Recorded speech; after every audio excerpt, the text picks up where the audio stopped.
Guten Abend, Benand. Bonsoir. Prenez place et une tasse de thé.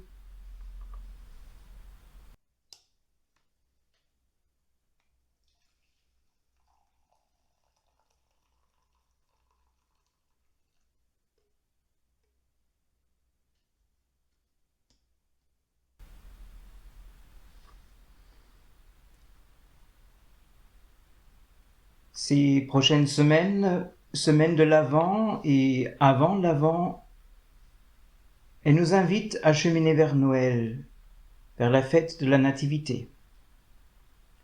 En mots simples, vers la naissance de Jésus.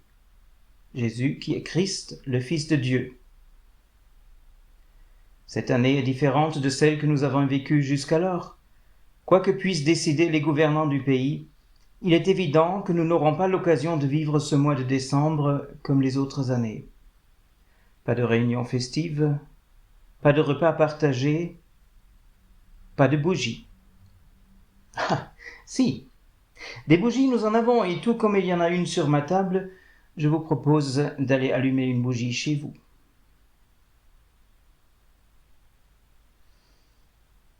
Et si nous ne pouvons pas nous réunir autour d'une grande table, nous pouvons quand même prendre un temps ensemble pour nous poser, nous reposer, et pour nous laisser emmener en route vers Bethléem.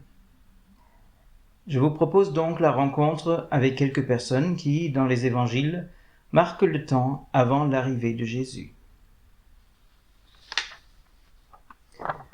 Notre premier invité est un homme. Son nom, en hébreu, se prononce Zekaryahu, ce qui veut dire « Dieu se souvient ». C'est un nom chargé d'histoire, un nom royal d'abord. Un des rois de Samarie a porté ce nom, mais ce roi Zekaryahu n'a pas régné longtemps. Il a été tué par le révolutionnaire Shaloum, qui est devenu roi à la place du roi.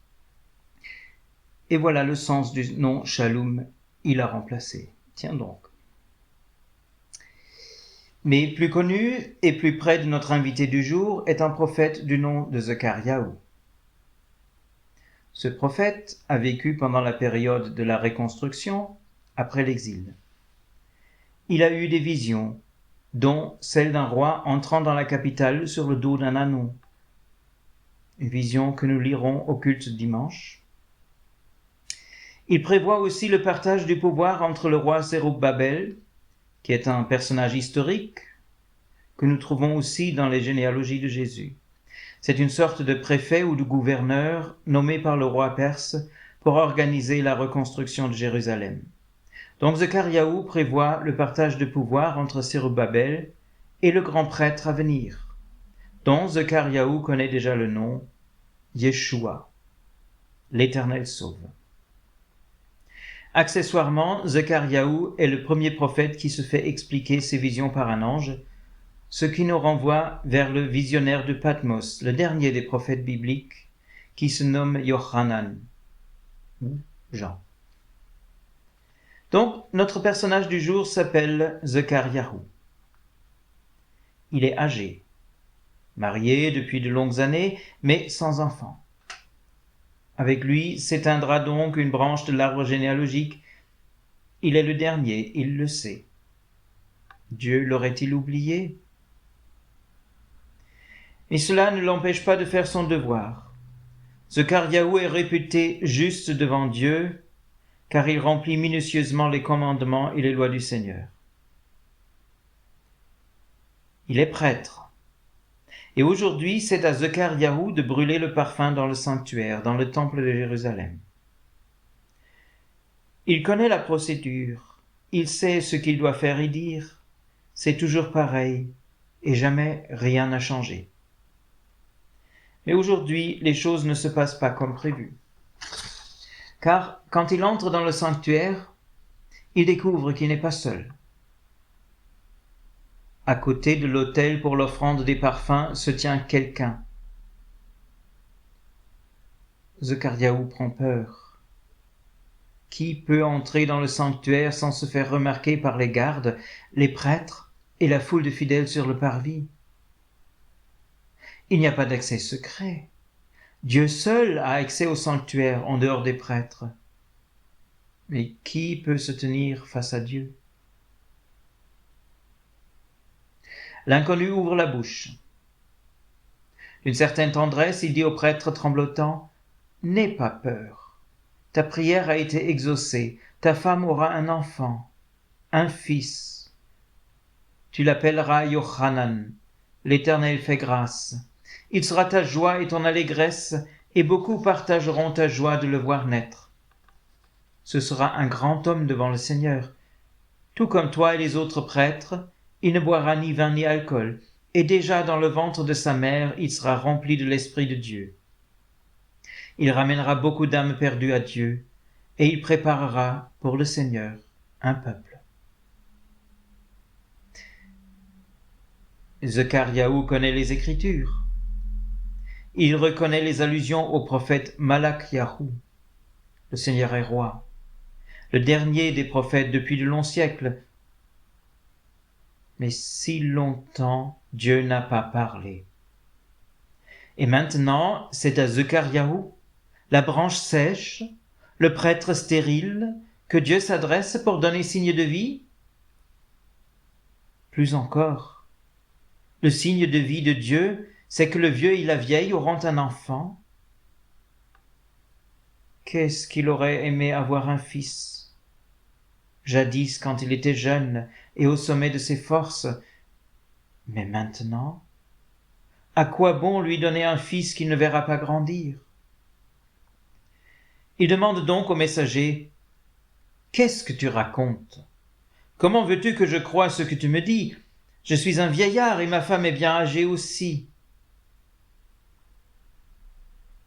Voilà, c'est dit. Et nous constatons que Zechariahu n'est pas le premier à raisonner ainsi. Abraham, 1 millier d'années plus tôt, avait dit presque les mêmes mots quand Dieu lui annonça qu'il aurait un fils. « Puis donc, m'as-tu vu? Et ma femme? Regarde-la, son puits est sec comme le sable du désert, elle ne peut plus avoir d'enfant, elle ne peut pas avoir d'enfant. » Et oui, c'est ce qu'il avait dit à Abraham. Et nous connaissons la suite. Tout comme Zechariahu, Monsieur Dieu se souvient, la connaît. Sauf que lui, il ne se souvient pas, visiblement. Nous pouvons penser que le messager est un peu froissé, car il répond de manière sèche, « Je suis Gabriel, je fais partie de l'entourage proche de Dieu, et Dieu m'a envoyé pour te porter cet heureux message. Mais tu ne veux pas me croire, donc, pour que tu te souviennes bien de mes paroles, tu seras muet, jusqu'au jour que mes paroles seront accomplies. Alors seulement tu parleras à nouveau. » Et il s'en va. Zechariahu termine ce qu'il était venu faire et sort du sanctuaire. Les gens l'attendent déjà. Il a mis bien plus de temps là-dedans que normal. Et ils remarquent bien vite que Zechariahu ne peut pas leur parler, qu'il ne peut s'exprimer que par des signes, et donc ils comprennent qu'il a dû faire une rencontre à l'intérieur qui lui a littéralement cloué le bec. Sans dire un seul mot, Zechariahu termine son service aussi bien qu'il peut, et il rentre à la maison.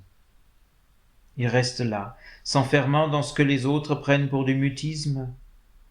Il pense peut-être à une dépression, sans pour autant connaître ce mot. Contre toute attente, le ventre de sa femme s'arrondit. Et le moment venu, elle donne naissance à un garçon, comme le messager l'avait dit. Au moment de la circoncision, l'enfant doit recevoir son nom. C'est comme le baptême chez nos ancêtres. Avant ce moment, c'est juste l'enfant. Et lors de l'acte religieux, il reçoit son nom bien à lui. Toute la famille est réunie. Et les cousins, cousines, oncles et tantes proposent qu'on donne à cet enfant le nom de Zechariahu, parce que c'est le nom de son père, et certainement aussi parce que Dieu, après tant d'années, s'est souvenu de ce couple modèle qui n'avait qu'une faute, celle de ne pas avoir de postérité. Mais la mère refuse. « Non, dit-elle, son nom sera Yochanan et rien d'autre. » Ils discutent, argumentent. Personne dans la famille ne porte ce nom. C'est la tradition de donner un nom issu de la famille. Mais qu'est-ce qui te prend? Et puis, c'est aussi en souvenir de son père. Ah, le père, tiens, on avait failli l'oublier. Et pourtant il est là. N'a-t-il pas son mot à dire, lui?